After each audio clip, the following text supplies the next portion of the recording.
हरे कृष्णा। श्री राम नवमी की आप सभी को हार्दिक शुभकामनाएं।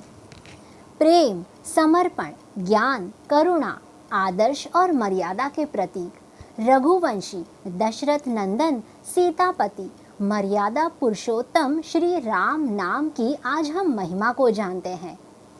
आइए जानते हैं पद्म पुराण से। पद्म पुराण के पाताल खंड में चैप्टर 74। यहाँ पर अर्जुन भगवान श्री कृष्ण से प्रश्न करते हैं, पूछते हैं कि हे भगवान जगन्नाथ, मनुष्य ऐसा क्या करे कि उसे अंत में सद्गति प्राप्त हो? वो तत्व कौन सा है? कृपा करके मुझे अपने ब्रह्म मुख से बताइए।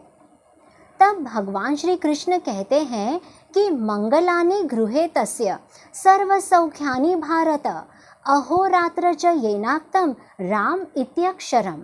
इसका अर्थ है कि हे भारत, उस घर में सारे सुख और मंगल विराजित हो जाते हैं जहाँ पर दिन रात श्री राम नाम का उच्चारण किया जाता है। और आगे देखिए कि भगवान श्री कृष्ण क्या कहते हैं।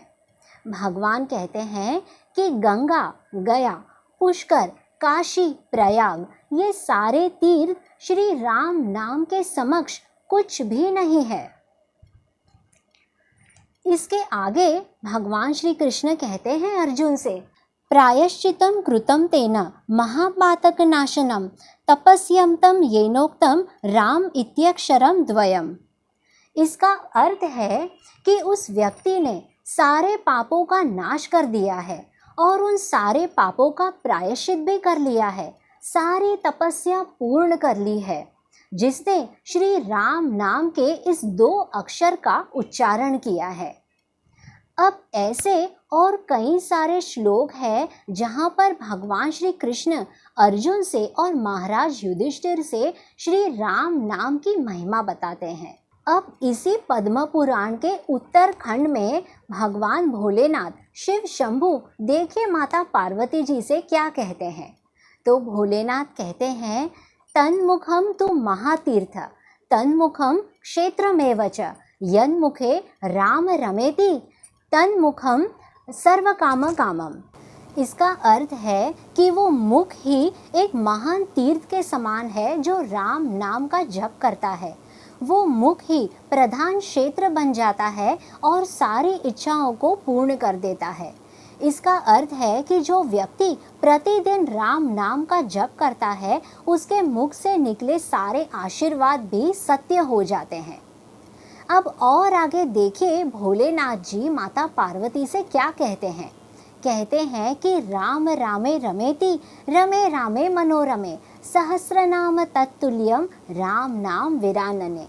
कहते हैं कि हे पार्वती, मैं राम नाम लेने में अति आनंद अनुभव करता हूँ, और जो व्यक्ति एक बार श्री राम का नाम लेता है उसे विष्णु सहस्र नाम करने का यानी भगवान विष्णु के 1000 नाम जपने का पुण्य फल प्राप्त होता है।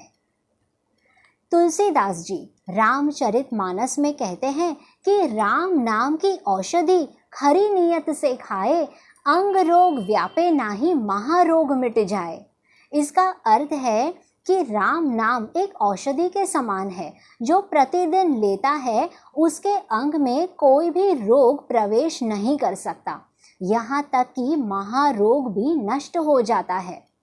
अब उदाहरण के लिए यदि कोई औषधि है और उसका गुण हम नहीं जानते, किंतु फिर भी उसे खाने पर हमें उसका लाभ अवश्य मिलता है, उसी प्रकार राम का नाम, श्री हरि का नाम, श्री कृष्ण का नाम जपने पर हमें उसका लाभ अवश्य ही होता है। अब जहाँ पर राम नाम की चर्चा है वहाँ रामायण का ये प्रसंग तो बनता ही है।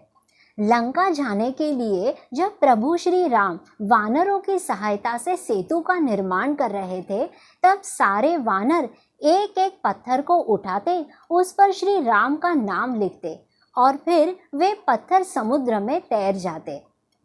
तो एक बार प्रभु श्री राम ने सोचा कि क्यों न मैं भी इन वानरों की सहायता कर दूं।